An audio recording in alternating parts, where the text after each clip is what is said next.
ఢిల్లీ ముట్టడికి రైతు సంఘాలు సిద్ధమయ్యాయి. తమ డిమాండ్లు కేంద్రం ఒప్పుకోకుంటే చలో ఢిల్లీ చేపడతామంటున్నాయి. ఇప్పటికే 200 రైతు సంఘాల నేతలు ఢిల్లీ సరిహద్దులకు చేరుకున్నారు. దీంతో ఢిల్లీ సరిహద్దులో పోలీసులు పటిష్ట భద్రత ఏర్పాటు చేశారు.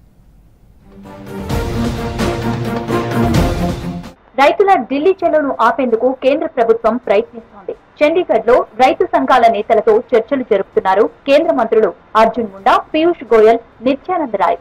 చండీగఢ్ లోని సెక్టార్ 26 లో గత Mahatma Gandhi state institute of public administration లో రైతు నాయకులతో సమావేశమయ్యారు. పంటలకు మద్దతు ధర, ఎంఎస్పీ కమిటీలో రైతులకి అవకాశం కల్పించాలని కోరుతున్నారు. అలాగే గతంలో తమపై నమోదైన కేసులు తొలగించాలనేది రైతుల ప్రధాన డిమాండ్ గా ఉంది. కేంద్రం గతంలో తెచ్చిన 3 వ్యవసాయ చట్టాల రద్దుపై నోటిఫికేషన్ విడుదల చేయాలని రైతులు డిమాండ్ చేస్తున్నారు. తమ డిమాండ్లు నెరవేరకుంటే ఢిల్లీలో నిరసనకు దిగుతామంటున్నారు. దీనిపై ఇప్పటికే 200 రైతు సంఘాలు ఢిల్లీ చలోకు పిలుపునిచ్చాయి.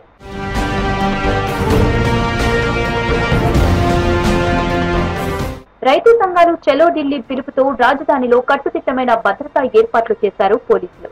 ముందస్తుగా పంజాబ్, హర్యానా సరిహద్దుల్లో పెద్ద ఎత్తున బలగాలను మోహరించారు.